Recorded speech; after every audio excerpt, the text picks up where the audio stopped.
Okay, so I don't want to talk too much about Danielle's case, to be fair, today, because her brother is coming on and I want you to hear from him first. But I'll give you a little bit of a background. Now, the petition is at 13,000 signatures. Again, we need to be at 100,000 for the government to respond. And as much as I've still got Maya's in my bio, because I think as much as we can push that is the better. Both these laws are equally important in protecting people in this country.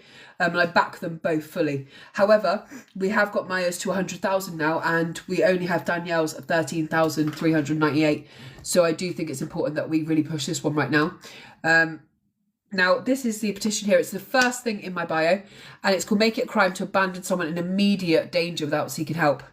Okay, so it says on this petition, my sister Danielle died from asphyxiation due to a domestic incident.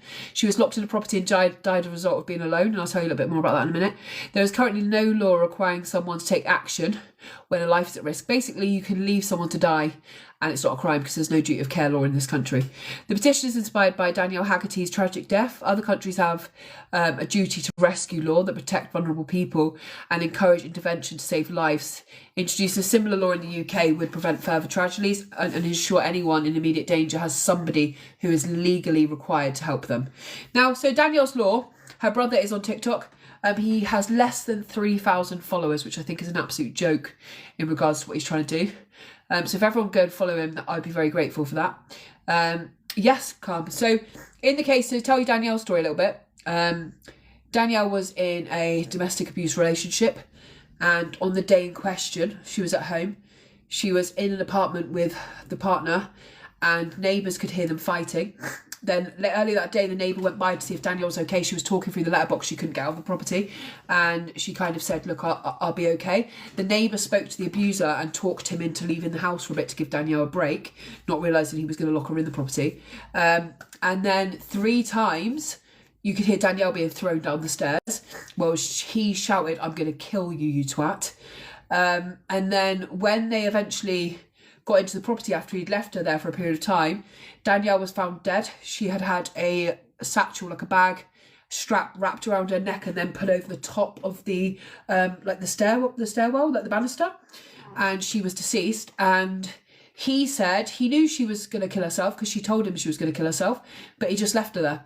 Now, we know she didn't kill herself and he actually hung her from that banister, but the police have never charged him because they said, well, it's not his duty to fucking save her life. Like, regardless if he knew or not. Now, we heard her, the neighbour heard her being thrown down the stairs. I don't know why they didn't contact police. By the time they did, it was too late. And he was shouting, like, I'm going to kill you, fucking twat, I'm going to do this. And they've said basically to Danielle's family, well, it's not his duty to save her life. He didn't do anything wrong. Now, some of the other cases we're going to talk about tomorrow with Danielle's brother, Jonathan, is there's a couple of cases where, say, for instance, your child goes to a party, 18 years of age, tries ecstasy for the first time. He starts fitting like he's about to die, and his mates will flee the flat and leave him there by himself to die. They're not breaking the law. They have no duty of care to that person. So they can leave him to die on his own, not contact 999 or family or anyone because they don't want to get in trouble. They could just flee. So at this point in the UK, there's no law in place to protect anybody who just leaves someone to die, even if you know they're in grave danger. There's another case of a young lady that Danielle's family are working with. She went to a flat with a man. He left her dead for, I think, between 9 and 16 hours. I can't remember the detail right off the top of my head. He left her dead in bed for 9 to 16 hours. He continued living even though he knew she was dying.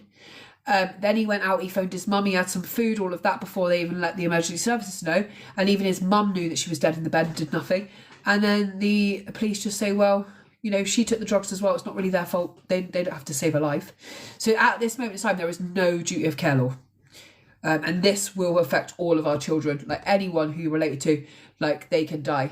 Now, since I've talked about this, there's only been another, like, 10 signatures. So can please, people, while I go and quickly go toilet, can everybody sign? I'm going to get a cold drink as well. Can everyone go and sign this? It's in my bio. It's the top one. Go and sign it. Do what you normally do. Go and verify your emails and stuff.